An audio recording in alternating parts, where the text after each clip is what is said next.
Hit it. All right, guys, welcome to episode 40. Dude, 40 episodes in 2023 for the Drag and Drive show presented by Summit Racing. This is exciting. We have some cool stuff tonight. We're talking about PRI. Obviously, this is like the pre-show to PRI. We have Bill Armstrong of Bangshift Billy, and we're going to talk about his PRI setup. And we have another huge announcement here in just a little bit, probably at about the 10-minute mark. So, guys, share this out right now. We got to get more people watching to see this that's coming along. Eric, hit the intro video and let's get this thing started.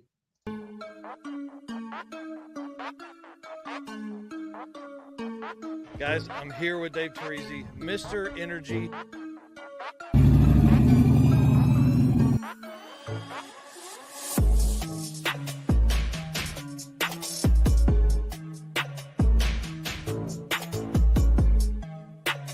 Oh, yeah, I'm psyched to be here. Thanks for having me. And I'm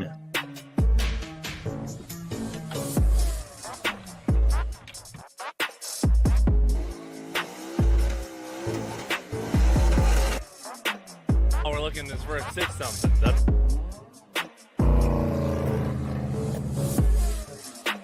Excited you're here. It's going to be a ton of fun. Great weather. What's going on, guys? Thank you so much for having me. I'm really excited about this right here.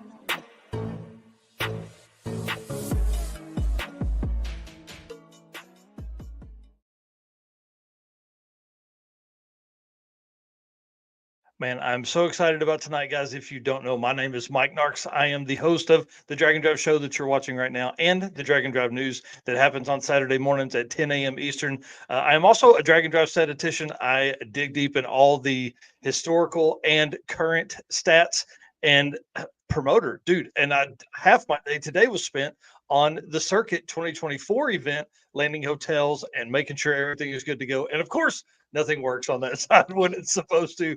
Eric, introduce yourself and tell them what you got going on, dude. I am Eric White. I am the co-host of Drag and Drive Show and Drag and Drive News. I do video editing. I do graphic design stuff. I do literally whatever Mike needs help with. I'm there. When I'm not doing that, I'm working on my channel, 815 LSX Swaps, and I'm back to being a rising creator on Facebook. That thing's so up and down, but I think this is I don't know, 2 weeks in a row again after having a week off or something. Yeah, dude, that's like 8 or 9 weeks in a row that you've done that. I want to say congratulations. And y'all, listen, we really couldn't do it. You really probably wouldn't get that without your race car friends. Dude, Absolutely.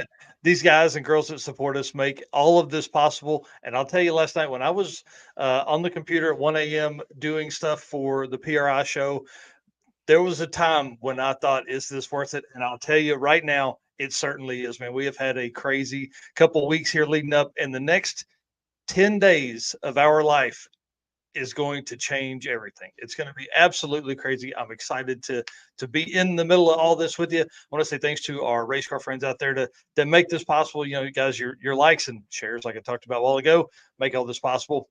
Summit Racing, Molly Motorsports, Howard's Cams, Sweet Patina, and Racing Junk, our sponsors. Love them.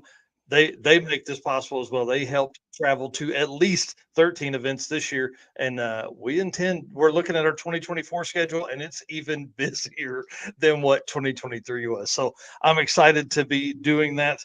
But man, I want to start off the show a little different this time because we're going to get some stuff out of the way early so we can just focus on PRI and what that story is going to be as we move forward, right? So the first thing we're going to talk about, of course, is found on Summit Racing. I was digging around today because the other day I ordered a new jacket for the second co-pilot of Bryant Goldstone. You know, that's part of the world champion package is to get, you know, custom jackets made. So we order those from Summit in like a, I don't know, a Dickies style jacket. It's really, really nice setup. So we're having some embroidery done on those for all those guys. So I was on there the other day. Of course, I had to sneak over and look at the Drag and Drive Addiction stuff. I mean, guys, hats, hoodies, T-shirts, all the kind of stuff. They have shirts that they've designed. They designed the hat.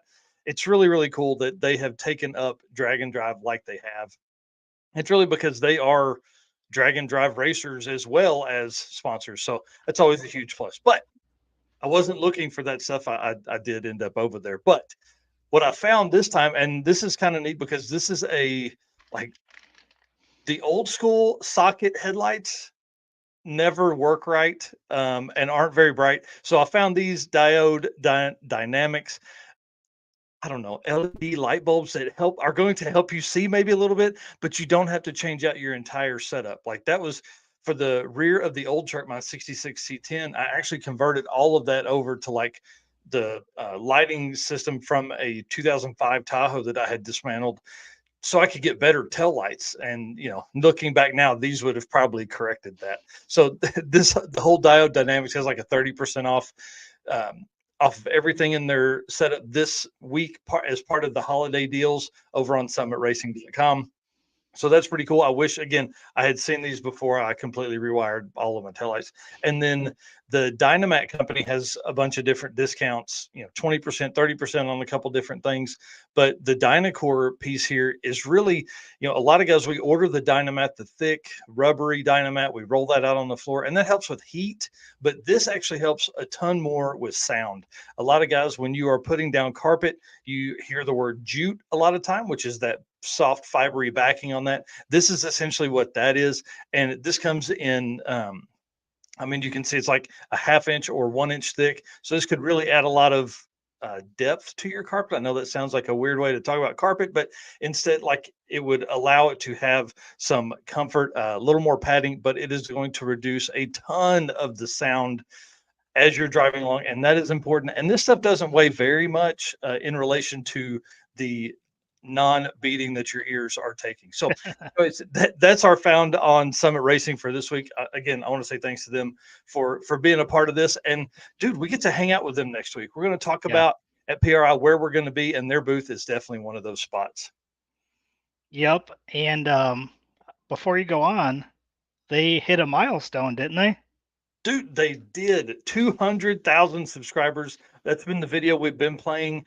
Recently was Justin in there talking about that they're giving away 3 $200 gift cards when they hit 200,000 subscribers. And I looked yesterday and they had hit it. So that's exciting. Congratulations to them. 200,000 is a bunch on YouTube nowadays, Yeah, for sure. Yep, So- that's awesome. So I'm sure they'll have a new video coming soon announcing that they hit it, and maybe they'll even do that at PRI. Yeah, that'd be awesome. So Susan Goff Short here is my mom, and they just ordered the radiator for my grandfather's truck, her dad's truck, 78 Toyota pickup. They ordered the radiator from Summit, direct replacement, dropped it right in. I mean, dude, so not only performance parts, but also like replacement parts. Right. I mean, where else do you find a 78 Toyota radiator other than Summit Racing? I mean, it's literally the only spot they could find it that was relatively cost effective. I'll say Right. that.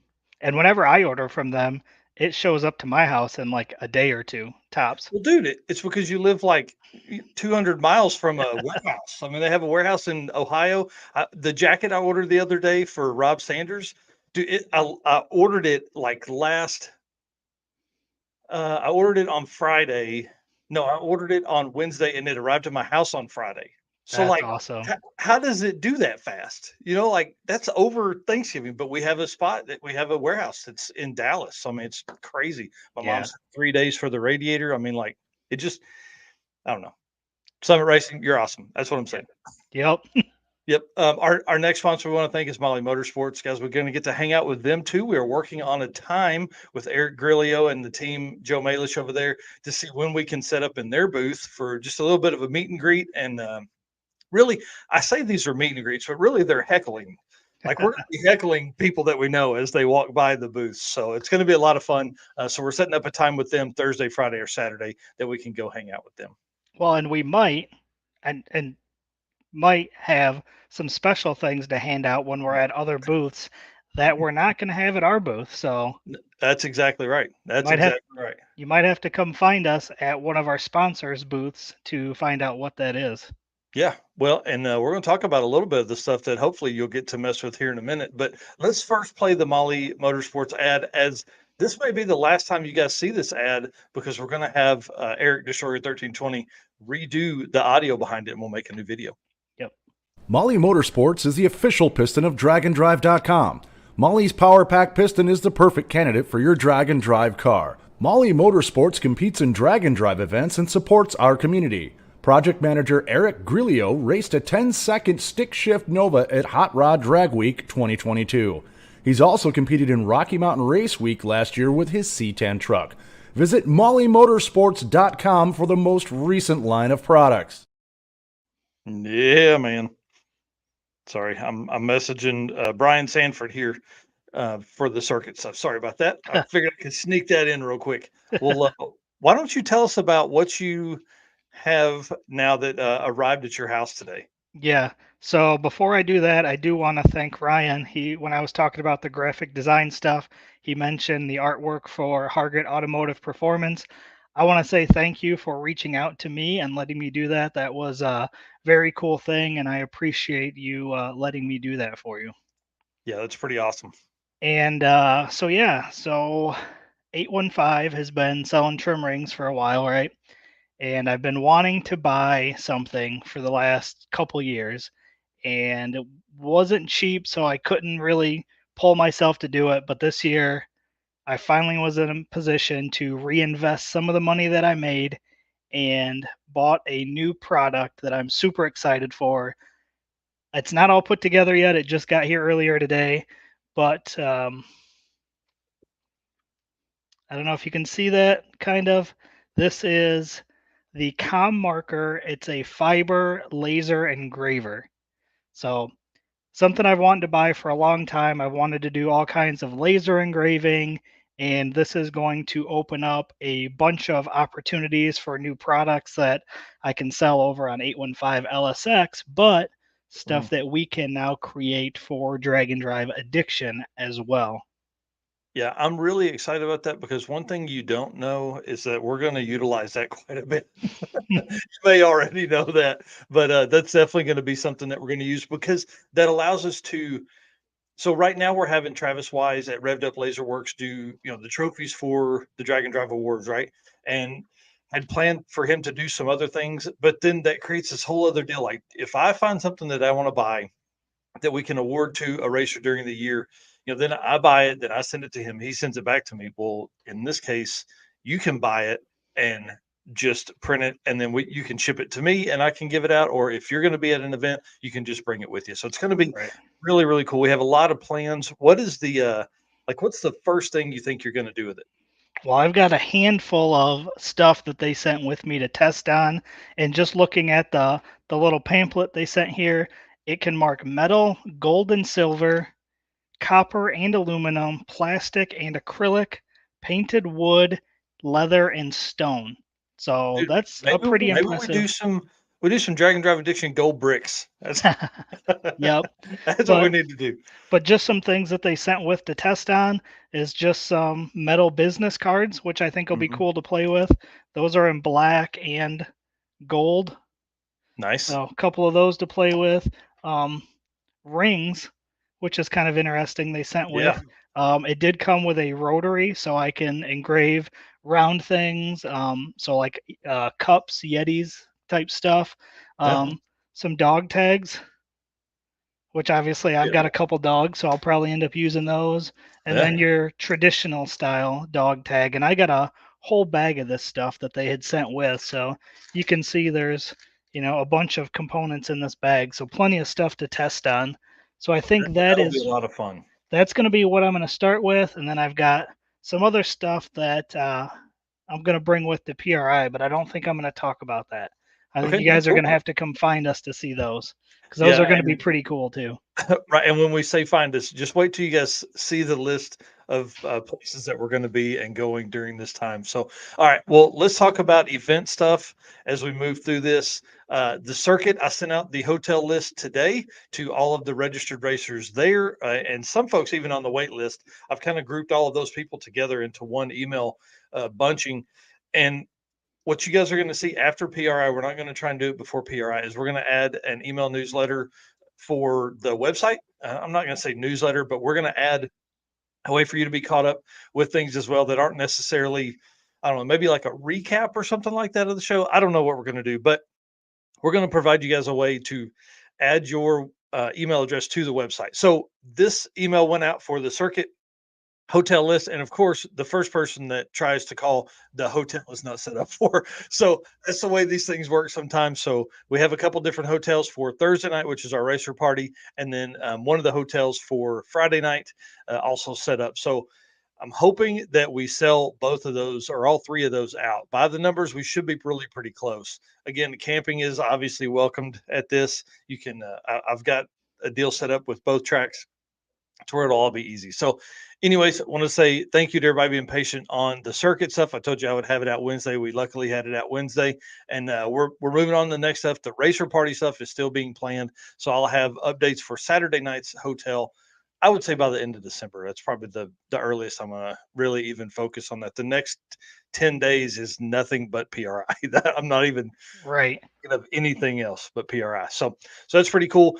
Sick the Mag made a post. This shows 7 minutes in the picture, but it was really about 3 hours ago, maybe 4 now, that Tom Bailey made a comment on his Facebook page that there is a new class being added to Sick Week and Sick Summer called Heavy Street. And it's funny because the minimum weight's 3,550 pounds, which sounds like in race car terms, pretty heavy. But in drag and drive terms, that's probably pretty light.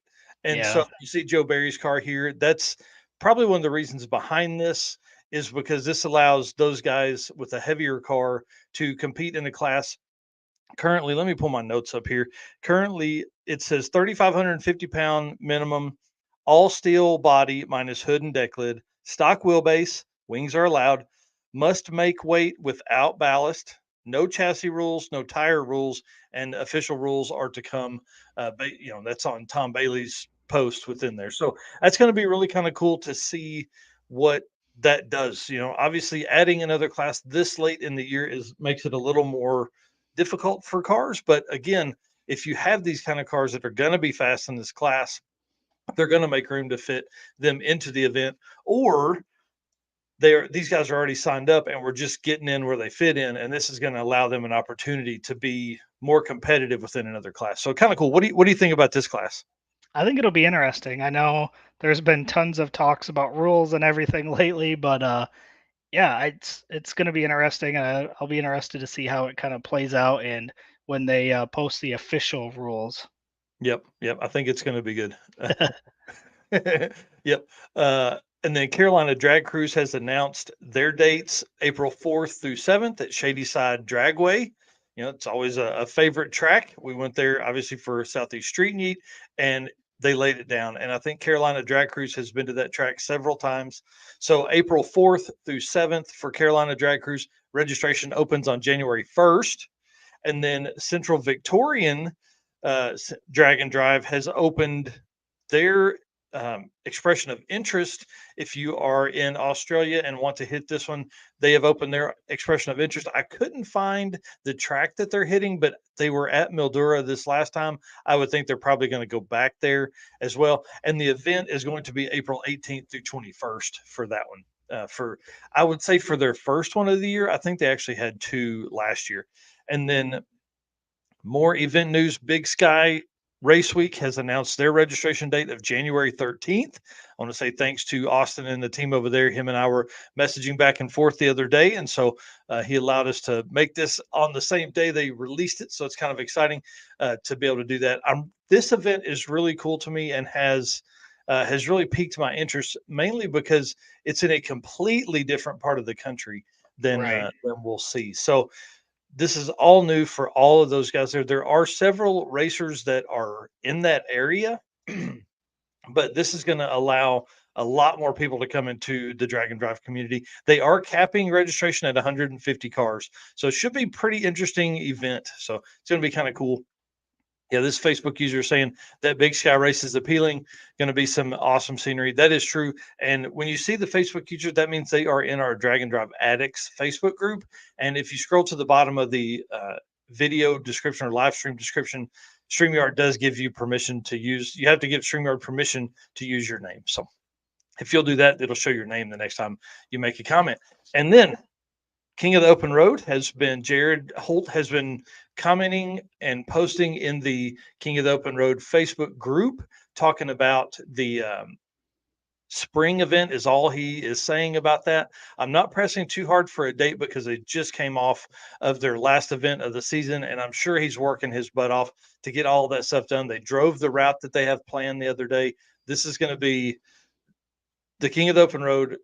I in the post that I put up or just right before the show started on the website, it talks about May. And the only reason I'm assuming May is because that's what they've done last year was their first event was at mid-May. So I'm assuming that again, we'll ask that once we get back from PRI. When he's on the show, he actually reached out and was like, hey, I'd love to be on, talk about some of our stuff in 2020, planned for 2024. That'd be cool. Yep.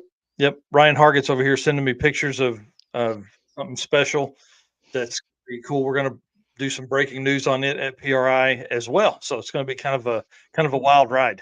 Dude, PRI is gonna be insane. But let's do the Found on Racing Junk before because we're gonna go on a long tangent of PRI because we got a lot Yeah. of stuff to talk about. Yeah, for sure. So I am going to pull up our Found on Racing Junk and go through all of those. I got some pretty cool ones this week. This first one, most people should recognize. What? Old Troy Martin? Glory. No, Troy Martin Yep. is selling that car? Yep. I saw this Somebody's got to actually. buy this. I think I saw it on Facebook. I think he posted maybe a link to the Racing Junk, but yep. I've seen this car. It is wicked. I've got some really cool pictures of it. 50 grand, 55 gasser drag and drive blown, 540 turbo 400 gear vendors, drive to the track, race, and drive home. Yeah.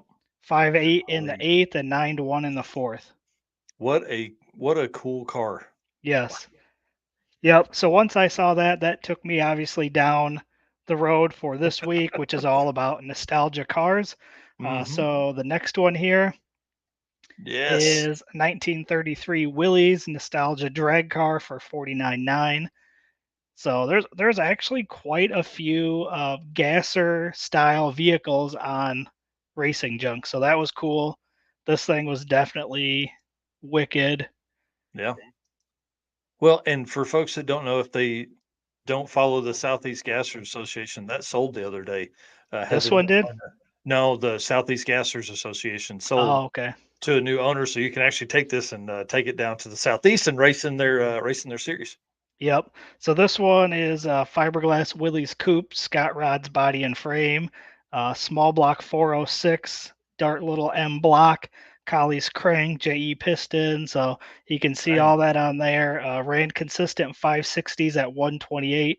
It runs 873 in the quarter at 155. Man, that just seems scary on a Yeah. solid front axle, dude. And those exhausts are are wild. For a drag and drive, that's not gonna work. Yeah, I mean, do you just take it like put a motorcycle muffler on that? Like you just hang out the window and put a motorcycle muffler on that piece? Yep.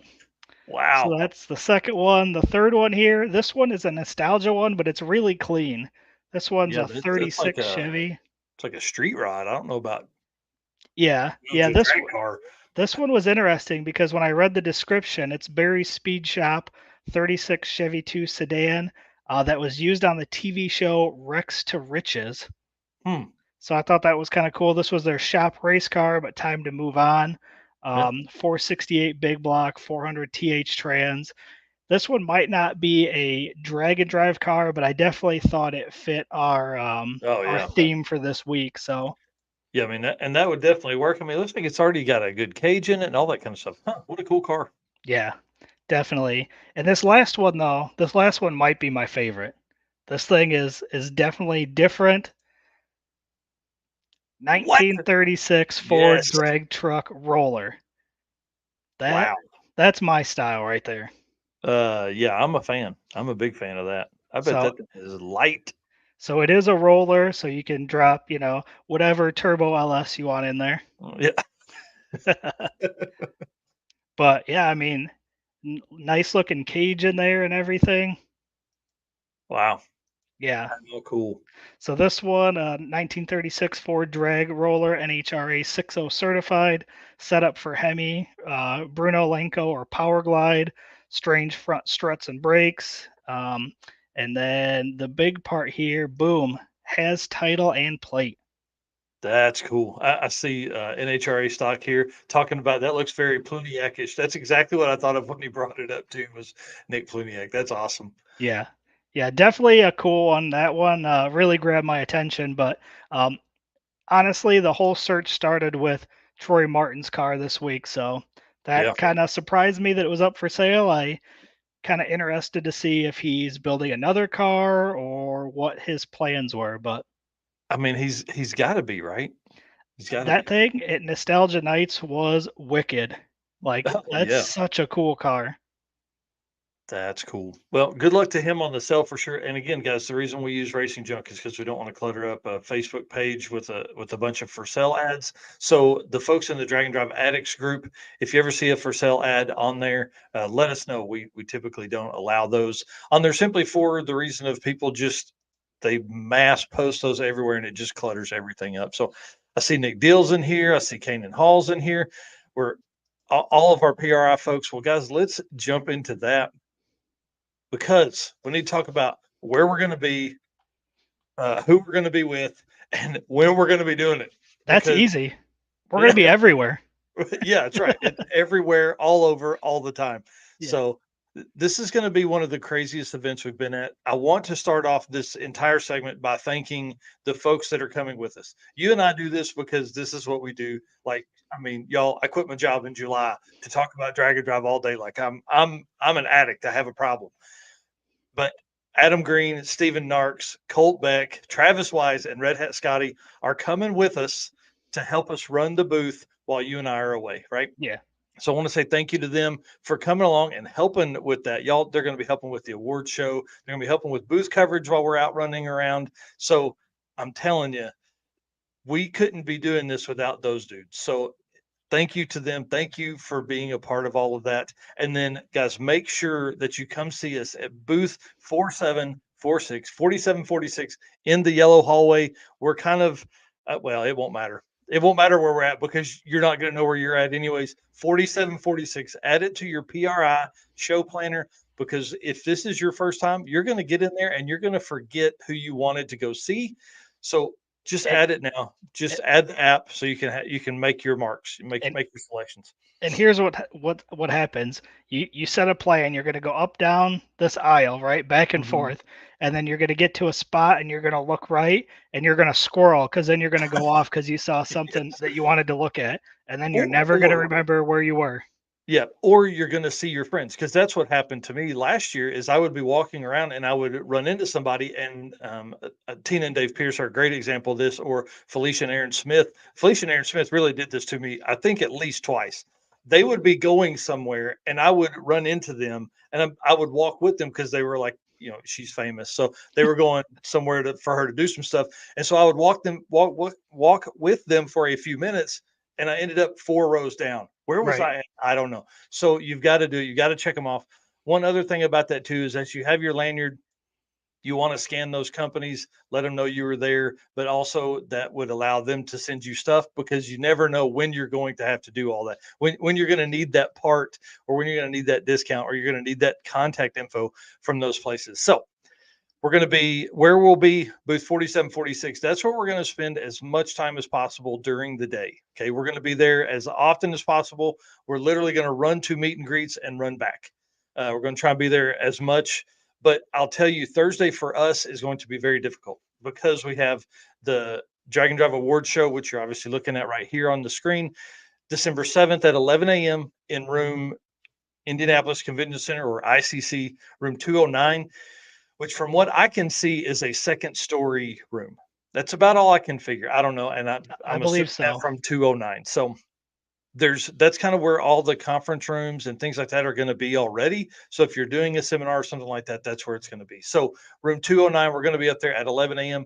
But Eric and I are already, we're basically planning to be there. We're leaving our booth at like 10 o'clock because we have to set up the entire room, get the PA ready, get the live stream ready, and all that kind of stuff. And then after that show, we're actually going to be I keep saying parading around, but that's essentially what we're going to do. We are going to be taking Bryant Goldstone, the first ever Drag and Drive World Champion. We're going to be taking him to all of our sponsors for sure, and then the sponsors that he has, to those booths, getting pictures, talking with those sponsors, and talking with those people, and just, I don't know, celebrating the first ever Drag and Drive World Champion. So it's going to be really, really cool to do that. I did want to, I don't know, give a couple things that we are going to do here, because we have the award show, and then award show Friday and Saturday morning too. We're going to have. Do you have those stickers there that are special for PRI? I do. Because listen, we are going to be at the booth from 8 to 10:15 on Thursday. So the first 100 people every day that come by the booth are going to get one of these right here, but only 100. So I know that sounds like a lot of folks for people that don't understand, but there's supposedly more than 50,000 people registered for PRI 2023. Yeah, there's a lot of people there. I'm overwhelmed with the thought of being able to talk to that many people about Drag and Drive. Yeah. Really excites me, because I think people know what it is, but they haven't been close enough. They haven't had an opportunity to ask what a Drag and Drive is, or where is one? Where can I get involved? How do I do one? Where do I sign up? Anything like that. So we're going to be able to just absolutely cram it down at least 25,000 people's throat. Yep, and I don't have the flyers out with me because they're already packed away, but we got some cool flyers that explain what a drag and drive is, and then what drag and drive addiction is. So those are going to be cool to hand out. You'll hopefully don't see any on the floor, but hopefully we'll be handing them out to as many people as we can. Yep. Yeah. We don't drop those. At least throw them in the trash.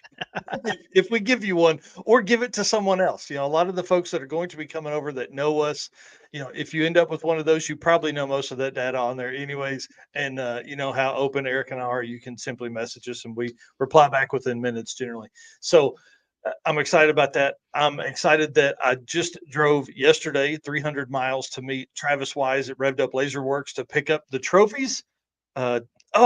I didn't put the picture in here, I don't think. Nope, I sure did not. Dadgummit. I will be posting one up on Facebook after the show tonight, because I want you guys to see this thing. It looks amazing. Again, this awards list right here is huge. 28 or 30 awards we're going to be giving away in an hour. Dude, you see how much I talk. This is it's going to be hard. So I've written out basically a script for me to follow, and I have made notes of who is going to be there and who is not going to be there. So the folks that are not there, you're going to get your name called still, but we are not going to waste any time on looking for you in the room. So if you're going to be there and you're getting an award, I have sent you a message, and I know or not if you're going to be there. So let's get that knocked out of the way. We're going to be blasting through that stuff. So the folks that are there, we will have the time to be able to talk to them for 1 minute and get the pictures. Jesse Fox, I've hired him to take our award show photos, but then also we are going to live stream that so everybody at home can be watching as well. And we'll have a historical record of that later on down the way. So it's exciting. So again, room ICC 209, 11 to 12 on Thursday, December 7th. Please come down. And I did want to give a few names of folks that I know are going to be there. Cameron Thorpe will be accepting the #1 racer in the 11-second category, and Zach Stevens will be accepting his 12-second racer trophy for his #1 spot with a 12:009. That's so awesome. Absolutely insane. So we think about these 9 and 10 and 11-second racer lists as more of like an index style list. So these are racers that could not run faster than those times. So really pretty cool award there. And you'll see a lot of Midwest Drags and Rocky Mountain and Race Week folks there, because they have these as index classes. So anyways, the top 3 in the national 8th mile 235 list, which I posted earlier today, the top 10, but the top 3, Jordan Tuck, Sheldon Root, and our boy Ryan Hargett, who is going to be in the room. He'll be coming up and accepting that trophy as well for that. One of a few different trophies he's going to be getting during that ceremony. So it's pretty cool. He better stay up front. So, and again, we're going to be awarding Bryant Goldstone and Brian Robbins and Rob Sanders as the first ever Drag and Drive World Champion teams. And all the cool stuff will probably end up back at Bryant's house, I would imagine. Yeah, Yeah. more than likely. Right. So that kind of encapsulates us till about 12:15 on Thursday, and we're just going to run people down the gauntlet here. So we have Mr. Rich Guido, the Canadian Chuck Norris himself. He's going to be in our booth from 2 to 3 p.m., which I think is going to be really fun. So we're going to fire up the live stream again. We're going to talk to him on the live stream, as well as, again, heckle people as they come by. And there's going to be, I hope, a lot of opportunity for him to interact with different companies and different people within the industry that can, I don't know, maybe allow him to travel more and attend more events, or I don't know, make the car faster if he can do that. I don't know. That's a lot. So 20,000 miles in 2023, attending events, 1,500 horsepower. Mr. doesn't even own a truck and trailer. So that's that, and the Mr. Canadian Chuck Norris is what we're going to call him. So pretty exciting. And then You know where he's not going to be this whole weekend? where's that? In the Lucas Oil Stadium where the trailers are, because he doesn't need to be over there. That's exactly right. He'd have to even buy a truck to do that. So Right. that's awesome. Well, so we're gonna thank him for being in the booth and let him hang out if he wants to at 3:00. But you and I are running across the yellow hall, and we're going to be in the Howard's Cams booth with Luke B and the team over there. Again, heckling people as they come by. We're, we hope that some of our race car friends will come by and say hi. Again, Howard's Cams is a sponsor of ours, so we would appreciate any time that you can help spend some time with us in these booths that we're going to be in. So we're going to be in there. I'm saying at 3. I've told Luke about an hour is kind of our max time, right? So 3 to 4 p.m. I've added all of these guest appearances in the PRI app. So if you're looking for something to do at 3:00, it should be in there. So you should be able to find it there. And then, guys, this is the stuff we were talking about. I asked earlier if there were any teams that had been announced for the Sick Cart Chaos, and we got invited. Yes. We're going to be racing in the Sick Cart Chaos at PRI 2023, and I'm going to tell you right now, these two dudes are in the cart. We're racing, but we also have 2 open spots that are gonna, I don't know, we may have to get some Jello wrestling going on, some thumb wars or something for Steven and Adam and Travis and Red Hat Scotty and Colt to figure out who's going to be the other 2 teammates in driving the cart. So kind Dude, of I'm excited for that. Oh man, I want to say thanks to Tom and the team for allowing us to be a part of that. It's pretty cool to be involved in that. We had intended to be there anyways, covering it, just talking to racers, getting some content and things like that. So this is going to be really fun. I'm excited to be a part of that. And I don't know, I'm not very fast, but listen, I'll run somebody over. I might not be fast, but I sure am competitive. That's exactly right. Yeah, it's gonna be difficult. So that's Thursday night from like 6 to 11 or something like that. So Are we gonna do any live streams of that or what? probably. I mean, maybe I'll. That's what we need to do. We need to buy a clamp for our phone, and we just live stream it right in the car. Oh, The car. We just Game- drive around hitting game people. on. I'm on Yeah. Amazon as soon as the show's over. Yeah, I'm in. So this is going to be a lot of fun. So again, thanks to the team for doing that. Yes, Red Hat Scotty's asking, is the carts Thursday night? Yes, they are. So you'll have to fly in and come right over to the cart area. So that's going to be fun. Again, 6 to 11, and really, this is going to be a blast because we're going to have the opportunity to spend time with all of our race car friends that are there, because that's what we missed last year, right? We chose to go to the DI Drag Illustrated after party or after hours show. And while it was fun, we had a good time, drank some beers, listened to some music that was probably turned up too loud. It wasn't nearly as cool as I think this karting is going to be. So it's exciting 100%. about that. Oh man, Scotty And- said he doesn't play until 10 p.m. Shoot. And even if we wanted to, that DI party goes way later. So if we decided, we still got some energy afterwards, we could attend that. But this is going to be a lot of fun. yeah, for sure. So it's Yep. exciting. Plenty of shenanigans are going to happen there. Oh yeah. And then Friday morning, Yeah, uh, we're you only and I- we're only on Yeah. the second day of PRI right now. Yeah, you and I are headed to the Redwood Rally. They have a booth set up there in the Green Hall, kind of like right across from Street Outlaws. I mean, they've got a prime location set up right there. They've got a couple other products that they're going to bring out there with them, some other suspension pieces and things like that. But I think this is going to be really fun because this is going to allow not only us talking about Drag and Drive, now you have Redwood Rally in a great spot talking about their event that's on the West Coast, but also kind of how that ties into Drag and Drive.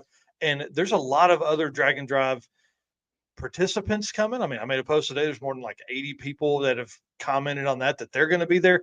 But you and I being here, I think is going to maybe help kind of, again, heckle some folks as they come by that maybe haven't made it to our part of the hall yet, because we're going to be on the other side of the green hall for this. So 11:30 on Friday. We would do it earlier, but we're meeting with a couple different people about the 2024 season. So I'm kind of excited about that too.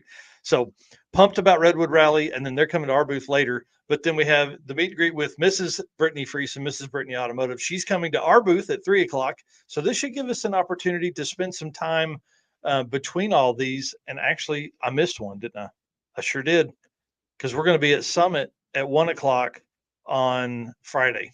So we're in the Summit booth at 1:00 on Friday. That's the slide I missed. I have that up, and I have it as a Facebook event. And then again, we'll be going live from there, as from all these places as well, talking to these, booth participants and all the stuff that comes along with all of that. So so 11:30 to 12:30 Redwood Rally, Mhm. 1:30 to 2:30 Summit.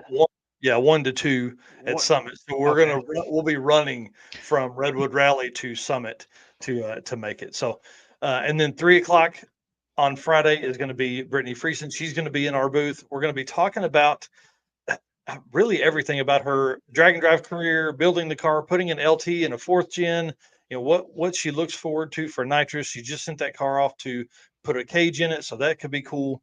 And we'll get all the backstory, and then of course she'll be in the booth, so we'll be able to talk to folks as they come by. Because I mean, let's be honest, people want to talk to her instead of us, anyways. And she has a lot of cool race car stories. So 100%. Yep. And then Saturday morning, while you're at a seminar, which is kind of something I haven't really looked into many because we're going to be so busy, but you're going to be attending a seminar, and I'm going to be talking to Austin of Big Sky Race Week, which my artwork here doesn't look very good, but that's the way it works sometimes.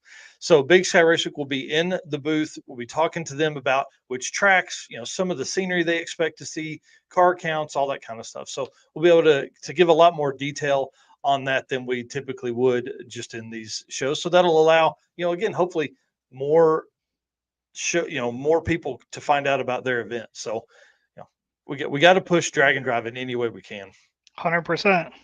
Yep. And then Redwood Rally is coming to our booth to hang out for a little bit. Again, talk to the live stream, talk to folks that are coming through. And this is Saturday, 11 a.m. So we're going to go 9 a.m. for Big Sky Race Week. Then right behind that at 11, we've got Redwood Rally. So it's going to be really cool to have that many, event promoters in the booth talking about all their stuff. So that should help a lot. And I'm hoping it helps folks at home get more excited about these events. So we're going to be talking about 2024. And then we're absolutely going to break down Redwood Rally, kick them out of the booth. And then you and I are running to the PRI paddock and podcast studio to set up our live streaming stuff, because we're going to be going live for our fans at home. But dude, there's going to be we're right in the middle of everything. We're right at the entrance, isn't it? Yeah. So people that are walking around PRI are going to be listening to our voices talk about Drag and Drive right in their ear hole. I mean, it's going to be just blasting from speakers right in their ear. Yep. Folks at home will be able to watch it and hear, see what all we're talking about as well. So it's going to be really, really cool. We've talked to the guys at Summit. They're going to come up there with us. They're going to talk about what they see from their side of Drag and Drive and everything. I mean, dude. And PRI shared our promo video out on Monday night, and that's been going crazy. So that's been awesome. Yep. Several thousand views across all the platforms that they posted that on is awesome. And everyone that they didn't post it on, I posted it on every other social media app. Yep. And then I reposted it, everything everywhere. So we've had a pretty good run the last couple of days, and we're attributing a lot of that to the PRI sharing of that. And again, they have more than 500,000 followers. So Right. it's really cool to be able to be a part of that and be added. You know, I want to say thanks to Get Out and Drive podcast. If you guys aren't listening to that, you need to. John and Jason over there helped us get in contact with the right people at PRI to be able to do that and be a part of the show. So it's going to be really cool, man. And Saturday at 1 p.m., that'll be like the meat and potatoes of like what I would call the public, right? The Yeah. folks who can take off Thursday and Friday are probably more gearhead oriented than maybe the folks that are going on Saturday. So they're going to be there and we're just going to be pounding them with Drag and Drive Addiction and the Drag and Drive story. So Yep. it's going to be really cool. I'm excited to, that's just during the day. That's all of our day stuff. I don't even know what we're going to get into at night. So Right. I need to hear some stuff like what are people doing Friday night? We're not doing anything Saturday night. I am absolutely shutting that place down and we're driving home as fast as we can. I need days of sleep, man. I slept about 2.5 hours last night. So Yeah, we need this guy, Chris Story. Yeah. We're gonna need him to get us that Red Bull connection because yeah, we're going to be living on it. we're gonna be needing some Red Bulls for PRI. And you didn't even mention there's another podcast that we're gonna be doing stuff with at PRI as well. Yeah, the Monoxide podcast. Him and I have been messaging back and forth. We were going to do Thursday night, but that's not going to work now, because we're going to be racing go-karts. And then I didn't even think about this, dude. So we're going to get set up Wednesday, right? So Stephen, Colt, and I are driving all night Tuesday night. We're going to get there Wednesday morning, set the booth up, and then we're driving over to Cold Heart Art to pick up the Drag and Drive World Champion trophy. Yep, because I'll be there early afternoon. Yeah, add that. Well, we'll wait for you. Add that to the list of stuff that we got going on. So it's going to be an absolutely crazy weekend. Absolutely crazy weekend. And the 8 days leading up to that now, or 7 days leading up to that, is what's going to be nuts. So yeah, one week from today, we will be doing an episode because we didn't even talk about that. We're going to do our Wednesday night live stream at PRI somewhere. We haven't really determined where, but yeah, dude, it's going to be insane. It's going to be so much fun. We're going to talk to so many people that it's all going to go by so quick because we're going to be so busy. Yeah, that is for sure. All right.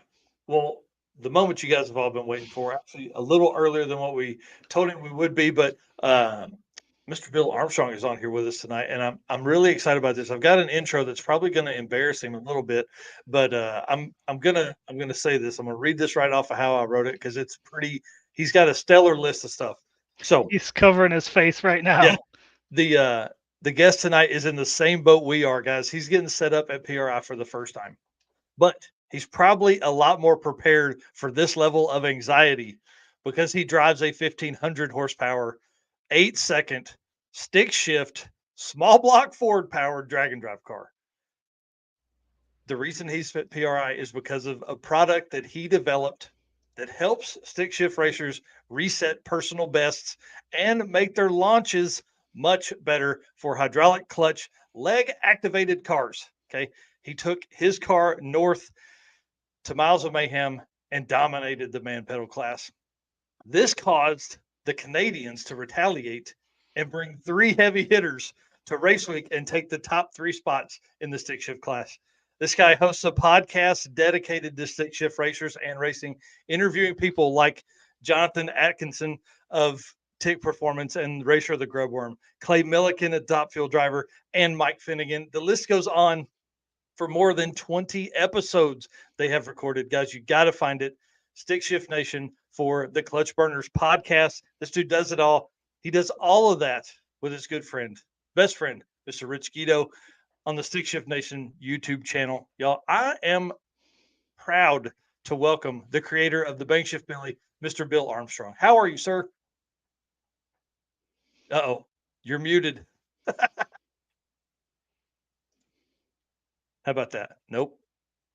Do we have audio? No. See, he runs a podcast. How about now? Is it working now? How about Woo! That's a win. Thank you. I'm flattered to be on here. Man, I'm so excited to have you back on the show. You actually were on an episode of the business of burnouts early on in when I used to do the narcoleptic podcast, and we talked a little bit about that and all that stuff. So, but dude, you've grown exponentially since then. The car's faster. It's been faster. The business is going well. You got a booth at PRI. I mean, like, we got a lot to talk about. So, start us off with a recap of who you are, and then obviously kind of a recap of what the product is too. Sure. So I'm Bill Armstrong. I was given the nickname Bangshift Billy, which kind of grew itself into its own company name. I have a stick shift G-Force T56 Magnum Ford Fairlane. I think that's been referred to as, people call G-Force and say, I want whatever Rich Guido's running. That's what I have too. And him and I are fierce competitors and probably even better friends. That's awesome. You know, Rich and I met at Drag Week 2013, and it's we've just gone down the rabbit hole together. Right. That's so cool. Yeah, you guys have been friends a long time and have done a ton of events together. I mean, like, you know, you're looking 15 events together, something like that. Yeah, I've lost count, to be honest with you, and I'm running out of room on my windshield. Cameron Thorpe prints the thing for me, and it says Rocky Mountain Race Week, and then it goes, you know, 15, 16, 17, 18, and then when we get to the years where there's 2, it's like 20 squared, 21 squared, 22 squared, 23 squared. But he has to print those for me every year because I have to slide the whole thing down the window. And that's just the race weeks. There's been 2 drag weeks, Midwest Drags, Miles of Mayhem. It's a few. And actually, I got to circle up with Rich and figure out which ones we're going to do this summer. That doesn't conflict with his work schedule and what I have going on, because there's so many to choose from now. It's kind of like, wait, there's more. We just added 2 more to the list. We're up to 24 events in 2024 already. So and that's creating a real career problem. Okay. You're telling us. Yep. Yeah, here Chris is saying one of the fastest Fords drag and drive, one of the fastest drag and drive Ford cars. Love that it's not an LS. Yes, I mean, a Ford belongs in a Ford. So it's funny because I do have the coils mounted to the valve covers, and, you know, car shows and stuff, people walk up and they're like, you know, you'll hear them mutter, oh, it's an LS. And I'll be like, actually, it's not. Look a little closer. Then they're like, wait, what? So it's pretty funny.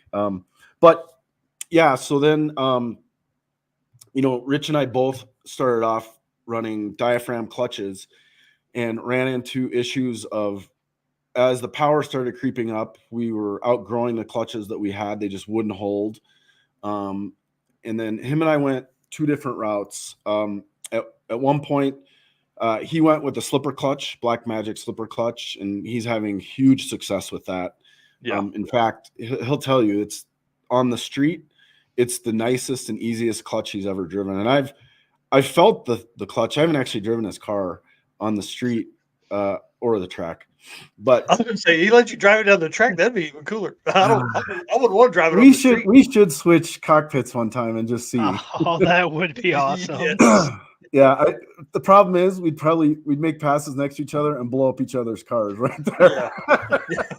But yeah, the clutch pedal is like super soft on his. It's really nice. And I maintained the diaphragm clutch route. But I had to get much more aggressive with it to hold power. And so now I have a twin disc, and my clutch was set up by Kale at Black Magic as well, but it's a twin disc Ram Pro Street clutch, but it's got dual sintered iron discs. I don't know how much power it would hold. I'll bet north of 2,000, but it's pretty aggressive on the track. And so I developed a digital clutch controller that allows a diaphragm style clutch to operate like a slipper clutch at the drag strip when you launch it. And unlike Rich, who gets under the car to change the base pressure on the clutch and perhaps adjust counterweight or something like that, I make the adjustments from my nice cushy bench seat with an app on my phone. Yeah. And that's really been what it is. And it, you know, I kind of debuted the prototype on my car at Midwest Drags. And that was the first drag and drive event where I had an 8-second average. I finished first place in the stick class and ran my personal best that same week, which was an 870. And I've been working at, it hasn't been without problems. And I have a YouTube page, and I talked about some of those problems that we found after kind of dissecting everything. And that's been helpful, but I want to share that with people because, I'm not going to say it's not without trials and tribulations. And as I figure stuff out better on it and problems that maybe can help them, I'm going to share that with everybody, which then leads us to PRI. And I decided, we started selling the digital clutch controller, the Bangshift Billy, in 2022 after years of development.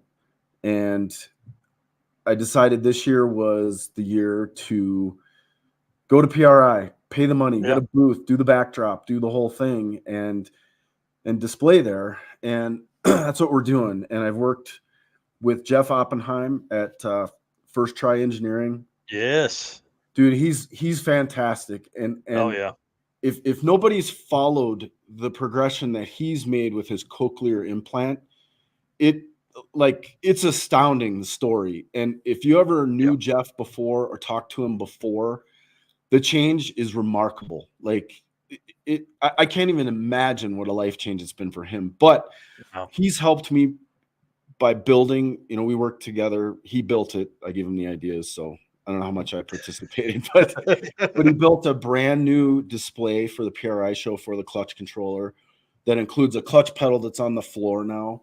Really? Like, I'm super psyched about it. It's super nice. And we're debuting at PRI. I don't know if you guys have seen the kit, but you have a Bluetooth controller that's in a plastic enclosure that you mount in the car that has some LEDs and stuff on it. And we've been selling enough units that I got to the point where I needed more enclosures. And I decided to do a plastic injection mold for the new enclosures. Wow, and it's super sexy.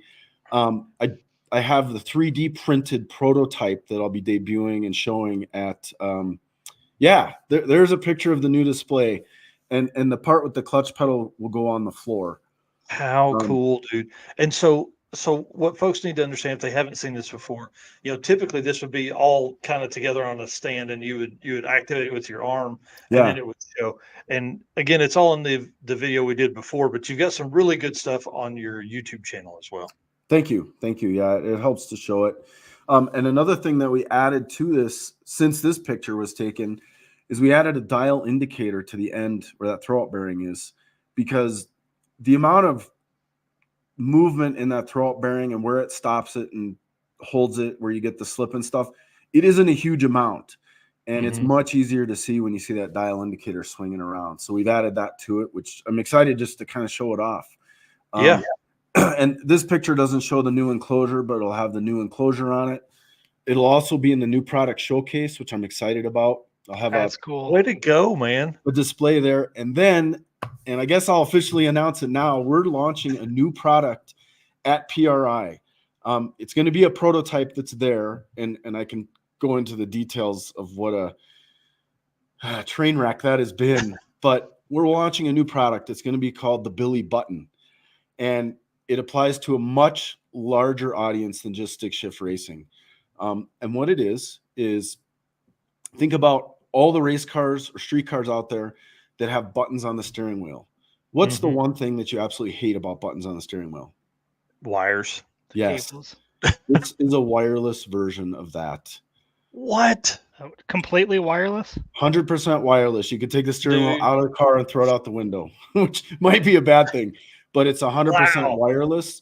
There'll be no cables to work, and on an absolute race car, maybe it's not so bad, but on a drag and drive car, and I've talked to a number of people, ones that come to mind who's going to be testing some of the prototypes, Royce Payton with that wicked black, it is not Ford powered, but it is what is it, 6 second, 7 second Mustang. It's nasty. And he had one of those connectors fail because of all the driving with the wire, and it's work hard with the wire as you're driving down the road. it broke, and you don't know typically that it's failed until you need it for a line lock. Right. Until you go to let go of it. Right. Trans brake, line lock, Yeah. scramble button, whatever.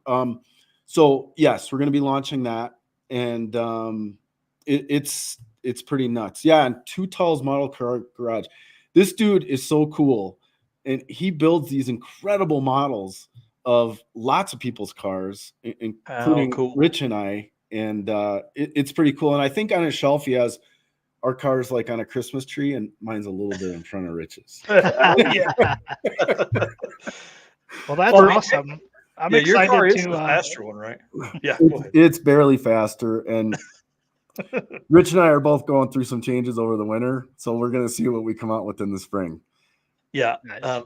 I think like what Eric was saying there, I'm excited about this button deal. That could be really cool. Like me, I'm an auto guy, but yeah, I think you and Steven, my brother, have had conversations about his new build and things like that for his, because he's keeping that car stick shift and like all of that. Yep. But like this button deal, I mean, dude, talk about something that could, revolutionize the Jeep industry. Those could wire in lights and. So it's super great that you mentioned that, because that's another piece of the market segment that I'm looking at. Mm-hmm. And I'm planning to build that with, like, you can buy the model for like a race car and you can order the buttons. I'll have a selection of buttons that you can pick, and then it comes and you install it in your steering wheel.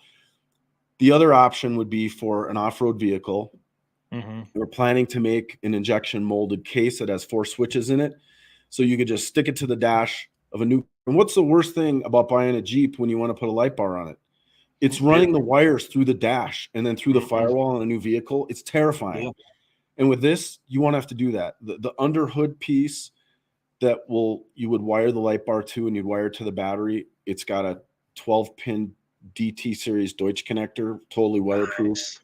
Yeah, it's going to be sweet. I'm excited for it. The market segment is much bigger than, the Bangshift Billy operates in a very small market segment, and that is stick shift drag racing. And it's like, there's, how many people are doing that? It's tough. Yeah. And so yeah, that's it. And I will tell you, so, for like the past year, I started working on the Billy button, working with an electrical engineer. And then about 3 weeks ago, like I was supposed to have a working prototype more than 3 weeks ago, and he just wasn't getting it done, excuse after excuse. And finally I fired him and hired another electrical engineer. And, the guy he told me what his rate was. And I was like, it's expensive, but I'm beyond the point of being price sensitive. Like, I got to have this. Yeah. Yeah. And it really showed me the difference between, sometimes you do get what you pay for, because yes, this guy's rate was about 3 or 4 times what the other guy was, but in 4 days time, he turned it around and had all the files and everything to the prototype maker. And then here's where the problem came. So I just got back from a 10-day vacation with my fiance out of the country. So my email voice contact wasn't awesome, right? And I had everything set up with the electronic board manufacturer before I left. And I was supposed to pick up the prototypes when I got back, which I got back Monday night.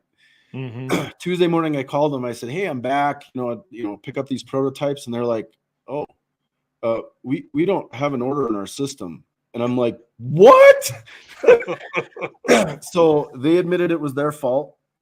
And as we speak right now, they are scrambling. They are eating the cost of having this turned around in 48 hours. Oh my gosh. And I explained to them, I said, these things have to be in Jeff Oppenheim's hands, because he's helping build these displays for PRI. Yeah. They have to be in his hand by Saturday. So they're having to do overnight shipping with Saturday delivery. Like this week, like it's bananas. Like I was just like, yeah. So make this happen, please. Yes. So fortunately, all the other pieces for PRI, like the backdrop, the display, like the clutch controller display, that was done long ago with Jeff. Business cards, those types of bits and pieces, those were done. This last piece, I feel like I'm at race week in a hotel parking lot at midnight. and you're racing at 8 a.m. You gotta race at 8 a.m. to stay in first place. Yeah. That's Yeah, man, that's yeah. wild, dude. That's so exciting, though. I think that's going to be a part that can. I mean, obviously, we want all the success for you on everything, but like I think Thank that's you. something that can really take you to the next level and provide more race car money. That's what we want. We want you to have all the race car money you need. Yeah, yeah. And I will tell you, I have I don't even know if he's listening. Yeah, pulled out all his hair. I didn't lose my hair. It just went down my back. Yeah. Um, I have a really good friend, Bill Leak, and I don't know if he's listening to this. And I say a really good friend, but I'm not sure because I told him a couple of years ago, I said, boy, you know what? If if an early 60s Falcon ever showed up online that was already caged and everything as a roller, I said, I would have a real hard time not buying it because the car's 1,000 pounds lighter than what I currently have. Oh yeah. And what happened, I don't know, a month or two ago, he sends me a link for one that's for sale. And I'm like, you're a total a-hole, man. Thanks a lot. And I've had some discussion with Rich about it. And I just don't think that's going to happen. Oh man, there you go. Well, for a lot of reasons. Yeah. I like to drive my car like Rich does. And Mhm. if I went and built a lightweight, very competitive, potentially competitive stick shift car, what does that look like? Well, it's going to have uncomfortable seats. The exhaust is going to come out in front of the firewall. And, I know a lot of guys are going to say, oh, I drive mine all the time. Did you drive it 20,000 miles like Rich did? I Right. probably put 12, 15,000 miles on my car last year Yep. after driving up to Rich and surprising him and stuff. Mm-hmm. And you know what? I'm not going to do that with racing seats and loud exhaust out in front and have to wear earmuffs to have a conversation someone sitting a foot and a half from me. That's just not a street car to me. Yep. That's just me. I mean, pump gas and all that's great, but it's got to be somewhat comfortable. Yeah, I mean, let's be honest. The hardest part is like that car is, if it's 1,000 pounds lighter, you immediately go to high sevens. So now you've got to have a 750 cage, smaller car, 750 cage, harder to get in and out of. This car's already caged to like 6 something. This one, it's ridiculous. Oh, yeah, so even worse. So even harder to get in and out of. So yeah, I mean, and so for me, the hard part would be, okay, now do you build a whole new setup, or do you take your setup out of your current car and put in there? And then what are you going to put in that car? What are you going to put in? Yeah. And that was all that. Yeah. Cause I broke the block on the last race week this year.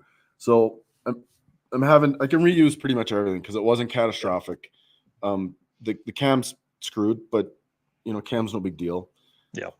And yeah, I could take my drivetrain and put it in that, and yeah, it'd be a 7-second car. Yeah. But then what do I do with that one? And then so you drop 6 figures into a car for what? To stroke an ego and win $1,000? Yeah. I mean, it's already super dumb what we do. so I mean, do I need to bite off a bigger chunk of stupid? I'm not sure I do. Well, I can tell you having 2 cars is not fun already. Like I'm maintaining 2 cars, and then it's too much. Like I don't know why I thought it would be a great idea to build 2 cars. Well, you built the S13 for convertible stick shift. That's a fun car, and then you're like, I really need a race car. Right, that's exactly what happened. You built the Mustang to go racing, and then you don't do that either. So we're going to change that.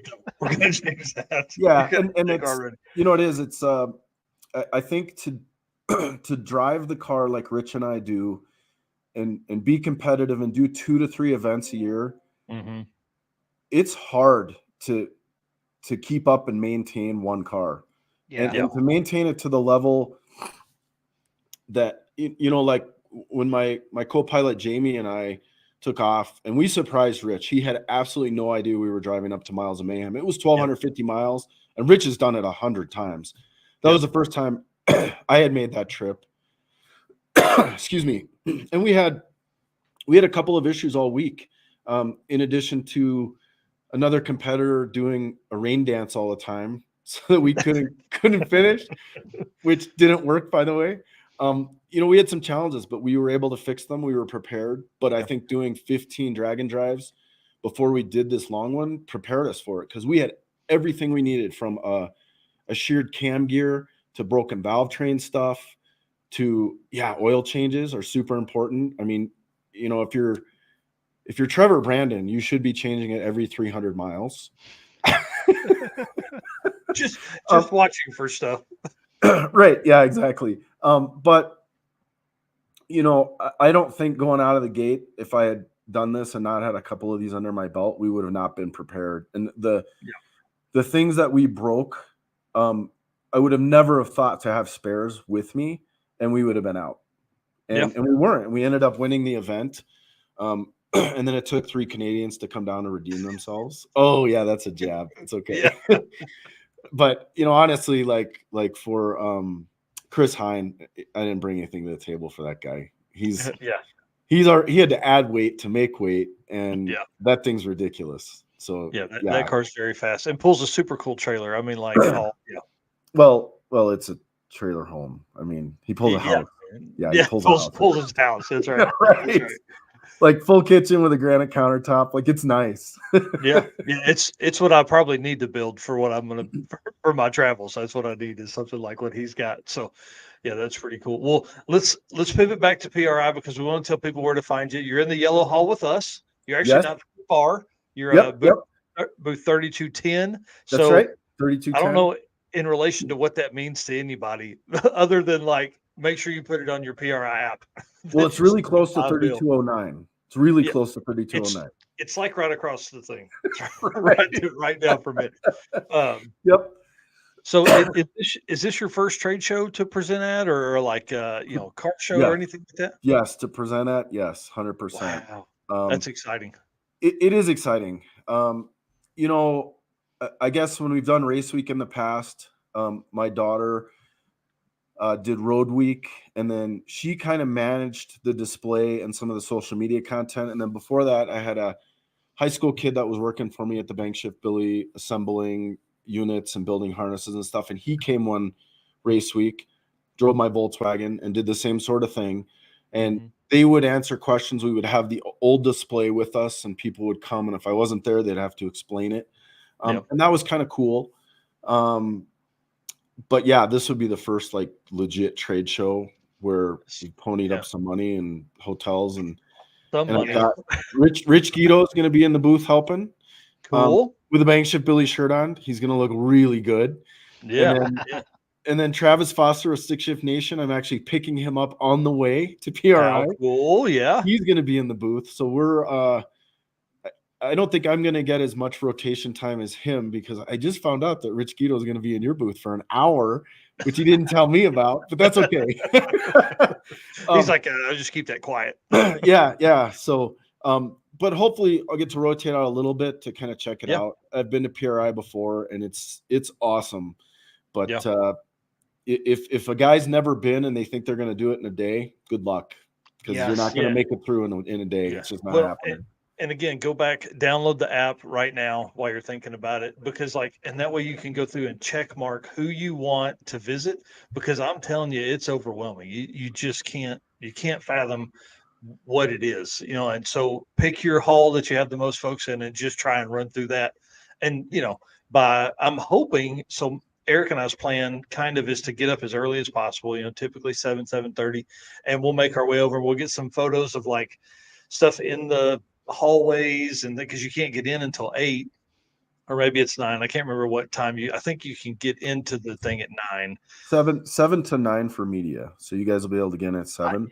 On Thursday, and then I think Friday and Saturday it's 8. Okay. I think you better make sure you get to bed at about 6:37 because if you got to get up that early, man, you need your beauty rest. 6:30 a.m. What are you talking about? That's right. Yeah, we're burning this candle, baby. If there's people to talk to, we're talking to them. Okay. Sleep will happen on like Sunday, Monday. Yeah. Perfect. Yeah. That sounds awesome. Well, and kind of our plan is to get there as early as possible, maybe make our rounds, and that's when we're going to be able to see the booths and talk to other, potential sponsors or, people like you guys running the booth. Like we'll be able to see our friends and all that stuff. And then we're going to have, we'll be in our booth as often as we can be. But during the day, I mean, dude, we got a lot of different folks to go see. And I'm sure that's what's going to happen to you too. Like as things come along, I really thought about reaching out and see if you would come to ours, but man, it'd be too hard. Like you're going to have to answer so many questions. So One other thing about that too is like if there's some folks in our group that can help and we're all standing around, dude, we'll send somebody your way to help with that side too. You know what I mean? Just so you can have some coverage. Maybe you need to step away for an hour or something like that, or 30 minutes. Yeah, that'd be awesome. You know, and I think you guys kind of fed me some questions beforehand, which was awesome because I hadn't thought about some of these. Yeah. But one of the goals, you said what were 2 goals for the week, and really is to make new connections, because I think there's a lot of people that aren't even aware of the digital clutch controller. And more people talk about it, more people are using it, so it's starting to spread the word organically. But you know, I think to be at a show like this will be helpful, and the more people we can get talking about it. And what's crazy is, you know, the drag and drive events that I've done, Rocky Mountain Race Week, Miles of Mayhem, and I know there was a lot more, but continuously and year after year, it seems like the biggest class is the stick shift class, and it's getting bigger and bigger. Yeah, and it's crazy. Bring it on. Yeah, there was one event this year. Was it Rocky Mountain or was it Race Week? It had like 34 competitors in that class. Yeah, I think it was Race Week. It was crazy. Crazy. And if I'm not mistaken, at Miles of Mayhem, I think the stick shift class was maybe the second biggest class out of all of them. Maybe somebody can chime in on that, but I think that's you mean somebody like me? Hang on, I'll tell you. Yeah. Let me pull it up here. I think they had 17, if I'm thinking. Okay. Thinking right. Nice. Hang on. But yeah, you're right. It's been growing a lot, and there's been a lot of stick shift racing this last year in drag and drive, and it just keeps getting bigger. And those cars are so fun to watch. So I'm a fan. I was wrong. They are 22 cars in that class at 22. Miles of Mayhem. That's awesome. Yep. And do you have what was the biggest class car count? That would be whatever their DYO stuff is, like their index class. So I think they had a 7 or that bracket class. Sorry, not their index. The bracket class 69 cars. Woo! Better stop and turn around with that one. Yeah. So yeah. You know, you go from the bracket class to stick shift, and then everything else underneath it is less than 20 per class. I mean, it's just crazy. Yeah. Rich Gill, stick shift the world, baby. That's right. That's right. I love it. Yeah. And this product here really, I mean, it can like it really can take a very mediocre driver and help them, you know, go faster. I mean, to be honest, like, because I would think that'd be the hardest part for me with stick shift racing is just that modulation of clutch pedal and bite and all that. Yeah. And you know, let me, if I can give an example, you know, we have a customer, he's actually featured in one of our Facebook ads and it gets a lot of comments and a lot of traction. But he had a fairly well-built GT500. I don't know what year, maybe a 2018 or something, making a little over 1,000 horsepower, obviously stick shift. For 2 years, he could not get the car to go quicker than a 955, which is moving. Don't get me wrong, that's moving. Fast, and this was full 4,100-pound car, full air conditioning, stereo, the whole thing. He bought our clutch controller, put it in, went to Cecil. First pass, he wanted to just get a baseline, went like a 9,550. Okay, like same thing he's been running. Yes. 2 passes later, the car went at 8,996. Wow. And what was the difference? He was running 155 consistent 60 foots with the clutch controller. He did a 136 60 foot. And it knocked over half a second off of his ET.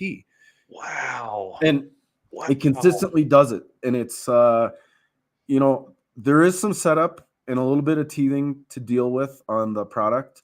But once it's set up, it works. I mean, it just solid works. It got my car solid in the 8s, and I had my first drag and drive with the prototype with an 8-second average running it. So, yeah. And before that, you had been like 920s or something like that, I think? No, like 903s, 902s. Like it just would not run 8s. And the first 8-second pass I ever got was at Vandermeer. And in fact, the first bench top clutch controller device I have, the clutch that's on that is the first clutch I went an 8-second pass in. Nice. And you know what it was? The clutch was worn just enough that on that pass it slipped like just perfect, and it went like an 8,998 or 6 or 5 or something. And then the next pass, that clutch wouldn't hold anything over 7 pounds of boost. It was like a one-hit wonder. And I had run the clutch most of the summer, but it was it. And it slipped, and that's what did it. It helped the short track, and it was done. But yeah, it was one pass, and I tried it 2 more after that, and it wouldn't take any power. It just blew right through it. So that's crazy. Eric, will you pull up that comment that was just there? I think it was Chris Salkin. Yeah. He says here stick shift is more affordable for slower cars because you can buy a T56 for $3,000. Gear vendor alone is $3,000. Then you have to build a reliable automatic to attach it to. So, and I mean, let's be honest, like stick shift stuff is cool. Like, I mean, that's why Miles of Mayhem calls it the man pedal. I mean, like there's a lot of really neat stuff that goes into that. But as far as like driving around and everything like that, like it's good to have a stick shift in something. I'm not that guy, but like I can certainly appreciate all of that. Oh, I absolutely love driving the 240 around town, Yep. and it's just a T56, and I don't know. To me, it's more fun. Yeah. I mean, I guess with an automatic, the fun part is you get to go shopping for a really nice purse. So that's nice. Yep. But then you got to have a spot in the car for it, right? Yeah. So, but in all honesty, I mean, a box stock T56 will hold north of 700. They're rated for 700 foot-pounds of torque out of the box. Wow. And I know Rich Guido, he's run over 1,000 horse for like a whole season on it. Yeah, it's not super happy at the end of the season, but it'll do it. And the double overdrive. And depending which one you pick, you know, Rich and I both have 6th gear is 0.5. It's ridiculous. 85 miles an hour in my car with a 370 gear is like 1,800 RPM. And with Rich's, he has like 350, 355 gears. It's like 17. It's like a high idle going down the road. And that's part of the reliability. If you're not turning engine RPM, you're making less heat. You have less cycles on the valve train. You get better gas mileage. I mean, Rich and I get similar mileage going down the road, pulling our trailers. And last time I weighed my trailer, it was about 1,500 pounds. I get probably 15, 16 miles a gallon going 80, 85 down the highway. It's ridiculous.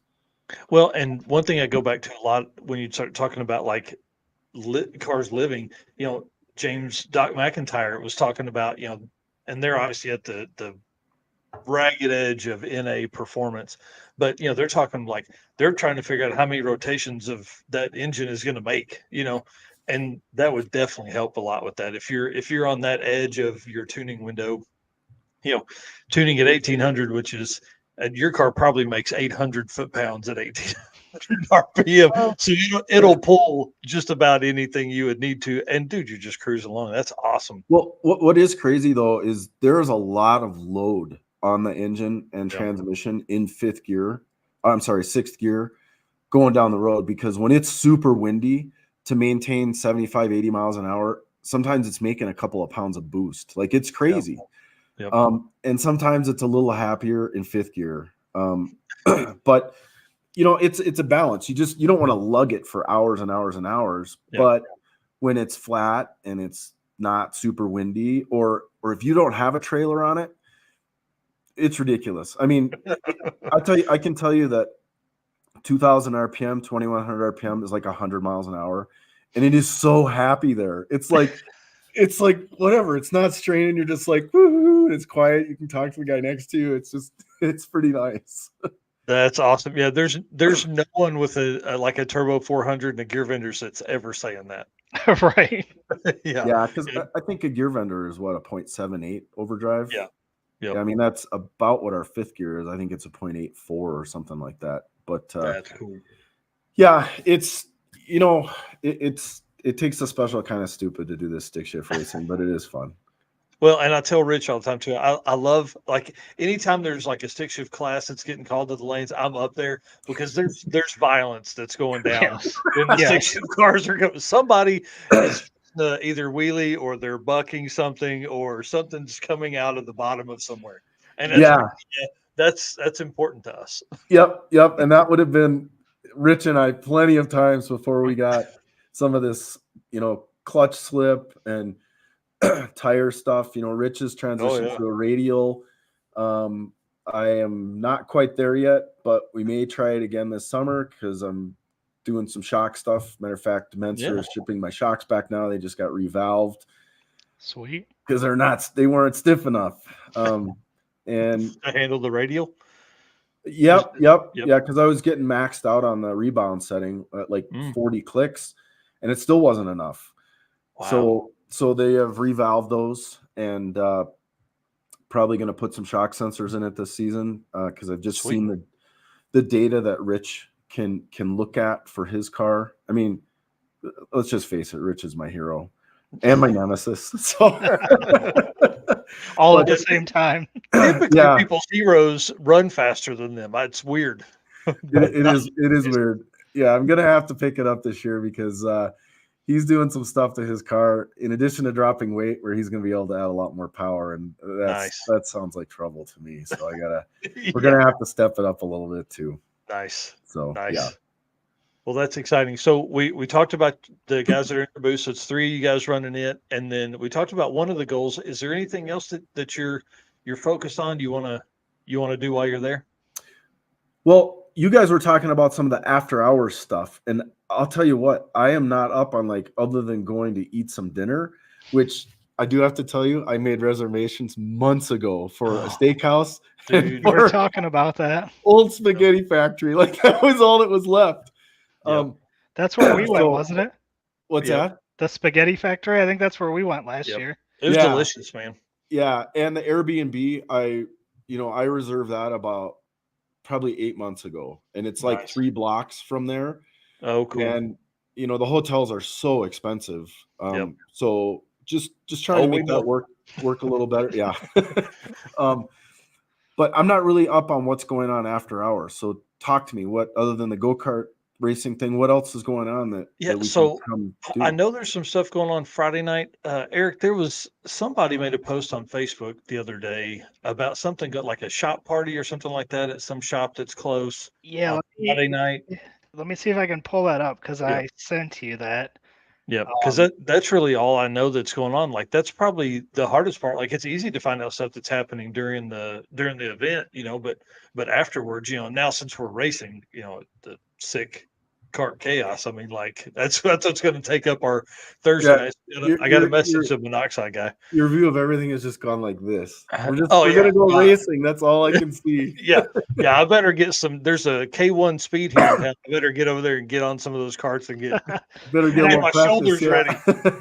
And last year we just ended up renting the scooters and then just riding those things around for a couple hours and. Oh yeah. Then we ended up trying to take them into PRI, and we rode them in PRI for a few minutes before we got chased out of PRI. Yeah, it was a good time. David Maxon and the whole Maxon racing team were over there. Man, it was cool. It was like how many people? 12 or 13 of us just cruising, man. It was awesome. That's awesome. That's how we got back and forth. A lot of the times was just the scooters. So it's pretty cool. So definitely download those apps. I think it's Bird and something else. So. I highly recommend those. Yeah. Are you aware, and I don't know if it's still active, but there was an app to hack the those Lime scooters, and they would go 40 miles an hour after they hacked them. I'm in. Let's figure out which one that's cool. Yeah, I feel like Lime was cracking down on that pretty hard, but I really like that idea. Yeah. Yeah. I mean, we were trying to race them. Steven was doing wheelies on them. I mean, it was a whole thing. It was the only downfall is they in congested areas, they actually will kick it down so that you can't even barely stay on it. And when we were out, I mean, it was late at night. There was nobody around, but they set perimeters in areas where there's, tends to be a lot of people. And then you're just and then all of a sudden you get out of that zone and it takes off again. Yeah, exactly. Yeah, we got to figure out how to get around that. That's for sure. Yeah. So, Eric, did you find it by chance? No, I'm still looking. If you don't know, we send each other a lot of messages. You can't look in the messages of stuff. I think it'll probably be in our event stuff, but we'll invite you to it. But it's a shop party somewhere. Hold on. Yeah, and another thing to add for the folks coming to PRI for the first time. If you happen to be a machinist or have a machine shop, then you have double trouble getting through, because not only do you have the yellow hall, but you have the green hall with machinery row. Yeah. And the CNC machines, and these things are up and running. Like I can't even imagine what their booth cost is for the power and everything. But Right. like you have so much to yeah. see. Like I'm not a machinist. Like I walk through, I'm like, oh, that looks neat. What is that? Like I have no idea. But if you understand all that stuff too, yeah, I've got like 3 days isn't enough. Yeah, the Right. very first year that I went, I had no idea how big it was. I left here first thing in the morning, and it's a 4-hour drive, but an hour time difference. And then I didn't book a hotel or nothing. I just tried walking through the whole thing, and I was like, this is insane. Like it's crazy. Yeah, and then So- to get in the car and drive back home, no way. Yeah, I So- did. I just got in my car and, and drove Oh, another wow. 4 hours home. So I heard a statistic. I don't know what it is for PRI, but for SEMA, if you were to walk up and down every single aisle at SEMA, you would walk 28 miles. Like that's That's bonkers. insane. Now, PRI is not quite as big, but I bet you it's 18 to 20 miles. Oh yeah, for sure. I mean, And that's- it's so much. And that's literally if you just walk up and down. Yeah. That's it. You know, that like there's nothing else. Yeah, Rich says we have to go back to the Blue Bar one night. Oh, I think that's because he wants to see me rocking out to a really good band again. I got made fun of, but they were so good. Nice. Yeah, so this here, Marion County Fairgrounds, the Event Center, Indianapolis. I don't know where that's at in relation to where we're going to be. Let's You know see if what? it'll It's show just us an here. Uber ride away.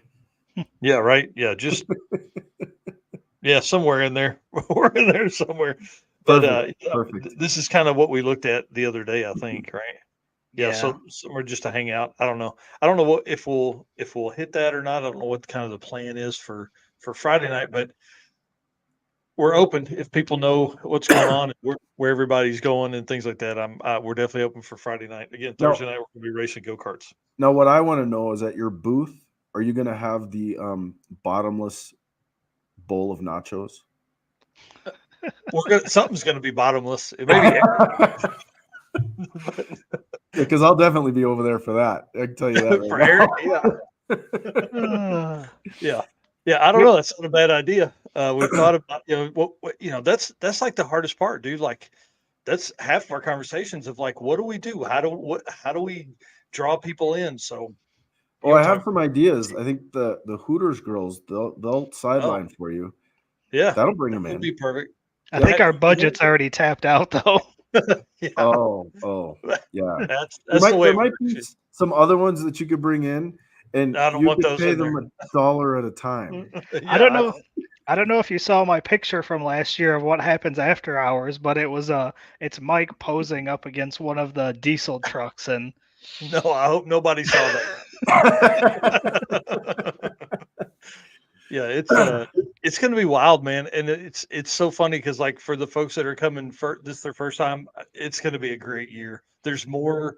I think there's more people, more vendor booths this year than there have been in the last like 3 or 4. Obviously, Nice. so like Nice. people are coming, they're ready. So, and like I said earlier, more than 50,000 people in attendance. So That's Yeah. so crazy. Like yeah, that's such a huge number of people. It's Yeah. it's hard to walk through when there's that many people. right. And then there's like I don't know. I think like 60 or 80 people commented on my post today that they're going. So like there's going to be race car friends everywhere. Every time you go to do anything, you're going to see some. Well, there's some of my friends from race week and stuff that we always go together. They stayed at my house and stuff. They've never been, and this is their first year. I'm like, what? Oh, wow. Come I'm on. like, dude, you better leave your wallet at home and your credit cards because you're gonna have a massive problem. Oh, I mean, and that's probably the hardest part is like everything is new and shiny. Like everything is the newest of new parts. Like if you're trying to build something, this is the spot to go and like see that new turbo, see that new Pro Charger. Oh yeah, Yeah. Scooter race. I'm in. Yeah, and we're planning to have a show special. I Mm. haven't decided exactly what it is. We're not going to be selling units at the show because there was Can't some do that. huge tax forms and a whole bunch of other stuff we had to fill Mhm. out for Indiana and everything. But we're going to have a code that people can use from the show to get a show discount to order after. So Good idea, Eric. We probably need to get on some of that too. Yeah. So there you go. That's cool. Well, man, I want to say thank you for coming on tonight. I mean, dude, it's going to be cool hanging out, even though we're going to see each other. We saw each other last year. I saw you and Rich for like 32 seconds, and you guys Yeah. were headed to do something, and then I never saw you again. So, Well, it's because you're so we're gonna see- popular. Everybody was like, "Here, shiny, woo!" yeah. It was. I have real bad ADHD in these places. I'm like, oh man, oh look Yeah. at those people. I haven't seen that yet. You need to get a refill on your beta blockers before next week. Yeah, for sure. That's right. Well, dude, good luck. I know you're going to need it. We're going to need it. Everybody's going to have fun. I hope one of you guys can break away and come to the Drag and Drive Awards show that Thursday morning at 11 a.m. Yep. And if not, we'll definitely come over and we'll see you sometime during the event. I mean, obviously, we're going to make our way over to see you and hang out. And obviously, the plan is to, while we're there, run a quick live stream possibly and talk to you and show some stuff and, all the things. I mean, all the folks that watch this already know we adore you guys and love your stuff. So now we'll be able to show it in person. Like we'll have Eric kick it on the floor and do all the stuff so that we can show them what to do. Well, thank you so much. Thanks for having me. I really, dude, I'm flattered to be on here. So thank you. Thanks, man. We appreciate it. All right. We're putting you backstage. We'll see you next week. Yeah, we'll see you. See you guys. Bye. How cool, man. I'm telling you, that guy is awesome. If you don't know, huge fan of his for sure. I mean, all the stuff he does is top notch. And him and I've had a lot of conversations. There was a moment last year where I was looking at purchasing a business and he was helping me through a lot of that. I mean, obviously that didn't happen. And really, it's funny. This is probably more info than anybody needs for the Drag and Drive show. But the reason I was going to purchase that was to be able to do this full time and not have a full time job. So, and look where we're at now. Yeah, I was going to say, glad that didn't necessarily happen the way it was going to go down, and here we are. It's been pretty crazy. I tell you what, every time we have Rich or Bill on here, it really makes me want to just go drive the 240 and like turn that into my race car. Like they really are so much fun to drive. Mm-hmm. Like I drive the Mustang around town a couple times, but it's just not the same as just going out and banging gears. Well, and again, a fun car is what typically is the best spend of your money. A fun car, and once you go past that level of fun, it really becomes maintenance and work and a problem. You don't want to work on it, or when you do, it's cubic dollars compared to. I mean, you have a 400 horsepower LS and a T56 in the Nissan. It's a ton of fun to drive. It will run with most anything that you're going to come across on the road, and you're in a way cooler car than a late model something. Yeah, but it's like an eighth of the power of these guys' car. Right. I mean, it's certainly 25% of it. Yeah. Those guys definitely have the next level of stuff in that. Well, guys, we've had a crazy show again. I can't express enough. Please come see us at PRI. Please, if we are not there, take pictures with the folks that are there. Take pictures with the banner in the back. The banner behind me is what you'll actually see in the booth. I picked it up today. Dude, it's 8 feet long by 5 feet tall. Like, yes, it is gigantic. My 13-year-old can't stand and hold it up for me. So I'm going to put all that together tomorrow. Stand it up, get pictures, make sure I understand how all that stuff works. So we're not trying to figure it out at the show. And dude, we're going to go ham. I don't think people understand how much they're going to get from us, because the one thing about us being there is the gloves are off. We don't have to worry about work. We don't have to worry about keeping up with anything else, necessarily like not drag and drive related, but I'm not putting together lists there. They're already done for 2023 by the time I get there. Like, it's time to show out, take pictures, show people that are at home what is available at PRI. And then again, just literally walk around and talk to, can we talk to 20,000 of the 50,000 people that are going to be there? Can we do it? Can we say hi? Can we, have people come by the booth and just hang out? And I was thinking, dude, 100 should be gone in the, 100 of the specialty decals should be gone. I would think 30 minutes or an hour. Surely 30 minutes or an hour. I have no idea. We come up with some like code word, like they got to ask us for the sticker. Right, maybe. And the best thing is we're gonna learn a lot this year Yeah. for future years. Oh, We yeah. ordered 300 stickers. Next year are we gonna have to order 3,000 stickers? Yeah. Flyers we ordered. I don't remember what we ordered. 500. Are we gonna need Yeah. 3,000 flyers? Like Yeah. we're gonna learn a lot, and it's just gonna be fun. Yeah, it's going to be really crazy to, dive off into this, and this is really the beginning of a lot of really cool things that are coming because of cool things that have happened already. Like we're Yeah. we're going to be, just like I said, this is going to be a learning experience that we're going to have big, deep, long notes made from. So, yeah, beeline to the NHRA stocks is beelining from the opening breakfast to here to get Yeah. your decal. And I don't know, are we going to skip that? I don't know. I'm not going to go to it because I want to be able to get inside, and I want to get pictures that I can come home and edit and post later. So Come I'll home and have edit. what? Eric's gonna be in the back of the booth just editing pictures. Yeah, I mean, I don't know if you've seen my schedule here lately, but Yeah, we're gonna be pretty busy. from morning until go-karts, there's not much time in there. Yeah, Thursday is definitely going to be crazy for us. Like we're going to be Yeah. at the booth, I think 2.5 hours all day. Yeah, and I apologize to anybody that's on my social media that isn't one of my race car friends, because that's all you're going to see. Like there will be nothing else.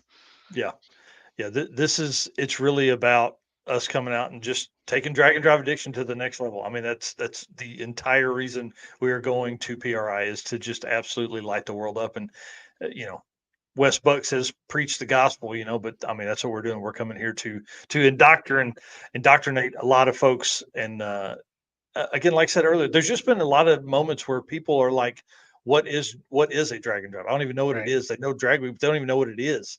So like imagine those folks, and we're getting to open their eyes to all that. So Right, and that was one of the reasons why we put that on the flyer.